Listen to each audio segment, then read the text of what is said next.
Hi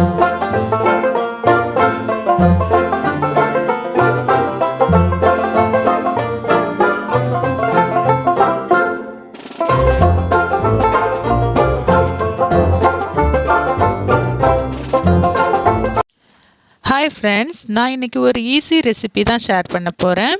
அது என்னென்னா beef kebab, beef seek கபாப்னு சொல்லுவாங்க. இது நான் 2 வெரைட்டியாக எப்படி செய்யலாம் ஈஸியாக, வீட்லேயே சிம்பிளாகவும் ஈஸியாகவும் எப்படி செய்யலான்னு நான் ஷேர் பண்ண போகிறேன். வாங்க வீடியோக்குள்ளே போகலாம்.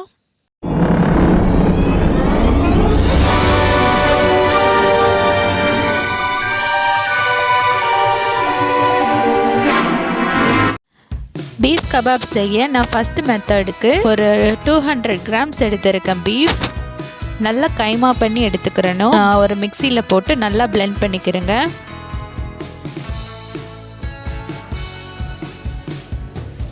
இப்போ இந்த பீஃப் கூட chilli powder 1 tablespoon, garam masala 1/2 tablespoon, ginger garlic paste 1 tablespoon, salt தேவையான அளவு எல்லாம் சேர்த்து நல்லா மிக்ஸ் பண்ணிக்கிறேங்க. ஒரு டோ மாதிரி நல்லா மிக்ஸ் பண்ணிக்கிறேங்க. இது கூட வேறு என்ன ஸ்பைசஸ் உங்களுக்கு ஆட் பண்ண பிடிக்குமோ அதையும் நீங்கள் ஆட் பண்ணிக்கலாம், உங்கள் விஷ் தான். நான் சிம்பிளாக எப்படி செய்கிறதுன்னு தான் நான் இதை ஷேர் பண்ணியிருக்கேன். இப்போ இதை நம்ம ஓரமாக வச்சுட்டு நெக்ஸ்ட்டு மெத்தட் எப்படி செய்கிறதுன்னு பார்க்கலாம். பீஃப் 200 கிராம் எடுத்து நல்லா கிரைண்ட் பண்ணி வச்சுருக்கேன். இது கூட 2 பல் பூண்டு, 1/4 பகுதி capsicum, chilli powder 1/2 table spoon, உப்பு தேவையான அளவு சேர்த்து எல்லாத்தையும் ஒரு ஜாரில் மாற்றிட்டு நல்லா பிளெண்ட் பண்ணிக்கிடலாம். இப்போ நல்லா பிளெண்ட் ஆகிடுச்சு. இதை ஒரு பவுலில் ட்ரான்ஸ்ஃபர் பண்ணிக்கிடலாம். இது கூட இத்தாலியன் சீசனிங், ஆரிகானோ, இது மாதிரி எந்த ஃப்ளேவர் உங்களுக்கு கிடைச்சாலும் நீங்கள் சேர்த்துக்கிடலாம். இப்போ நம்ம 2 ஃப்ளேவர்ஸ் ஆஃப் கைமா ரெடி பண்ணியாச்சு. இதை எப்படி கபாப் பண்ணலான்னு வாங்க பார்க்கலாம்.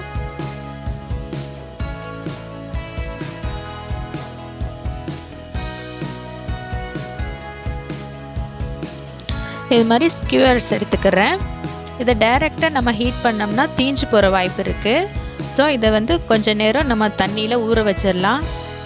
இப்படி நம்ம தண்ணியில் ஊற வைக்கிறதுனால நம்ம ஹீட் பண்ணும்போது அது தீஞ்சு போகாது.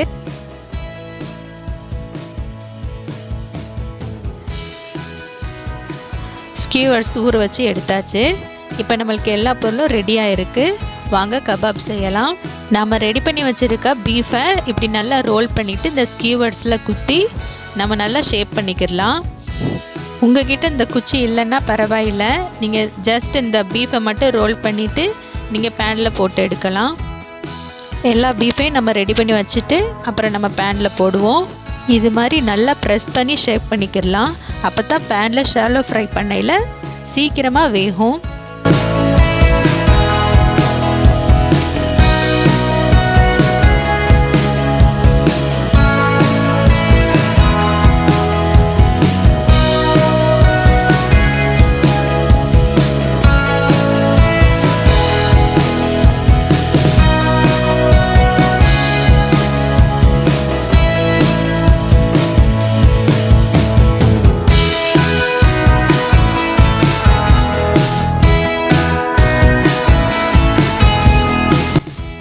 எல்லாம் ரெடி ஆகிடுச்சு.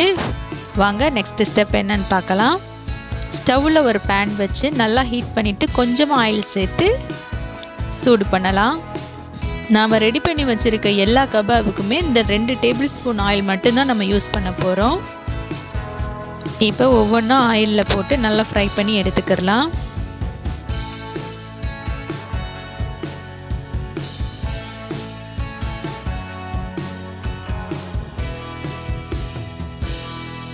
டூ மினிட்ஸ் அப்படியே சிம்மிலேயே கிடக்கட்டும்.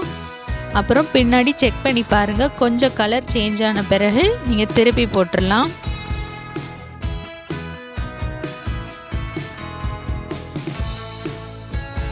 கொஞ்சம் ப்ரெஸ் பண்ணி விடுங்க, அப்போ தான் உள்ளே நல்லா வேகும்.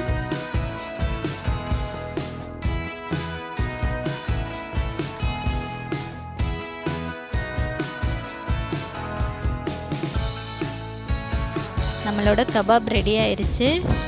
பார்க்கவே எவ்வளோ எம்மியாக இருக்குன்னு பாருங்கள். எண்ணெய் நம்மளுக்கு கொஞ்சம் கூட குறையவே இல்லை. இதை ஈவினிங் ஸ்நாக்ஸாகவும் நீங்கள் செஞ்சு கொடுக்கலாம். குழந்தைங்களுக்கோ பெரியவங்களுக்கோ எல்லாருமே சாப்பிட்லாம். எங்கள் வீட்டு குட்டீஸ்லாம் நல்லா விரும்பி சாப்பிடுவாங்க. இது பெரியவங்களுக்கும் நம்ம சாப்பிட்றதுக்கு பீஃப் சாப்பிட கஷ்டப்படுவாங்க. பட் நம்ம நல்லா மின்ஸ் பண்ணிடுறதுனால அவங்களுக்கு சாப்பிட்றதுக்கு ஈஸியாக இருக்கும். நீங்கள் செஞ்சு கொடுத்து பாருங்கள். இதை நீங்கள் சாம்பார் சாதம், ரச சாதம் இதுக்கும் நீங்கள் சைட் டிஷ்ஷாகவும் நீங்கள் ரெடி பண்ணி கொடுக்கலாம். கொஞ்சம் காரமாக நீங்கள் செஞ்சு கொடுக்கலாம் அதுக்கு. இப்போ நெக்ஸ்ட் பேட்ச் போட்டாச்சு, அதுவும் ரெடி ஆயிருச்சு.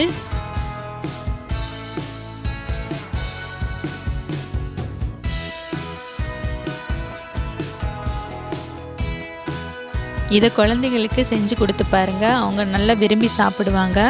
பீஃப் சாப்பிடாத குழந்தைங்களும் சாப்பிடுவாங்க. இப்படி செஞ்சு கொடுத்து பாருங்கள். இது கூட டொமேட்டோ சாஸ் மயோனீஸும் வச்சு கொடுங்க, நல்லா சாப்பிடுவாங்க. இது சும்மா சாப்பிடவே ரொம்ப டேஸ்ட்டாக இருக்கும். ஓகே ஃப்ரெண்ட்ஸ், இந்த வீடியோ உங்களுக்கு பிடிச்சிருக்குன்னு நம்புகிறேன். உங்களுக்கு பிடிச்சிருந்தால் லைக் பண்ணுங்கள், உங்கள் ஃப்ரெண்ட்ஸ் அண்ட் ஃபேமிலிக்கு ஷேர் பண்ணுங்கள். இந்த ரெசிபி நீங்கள் வீட்டில் செஞ்சு பார்த்தீங்கன்னா எப்படி இருந்ததுன்னு எனக்கு கமெண்ட் பண்ணுங்கள். Okay friends, thank you, bye bye.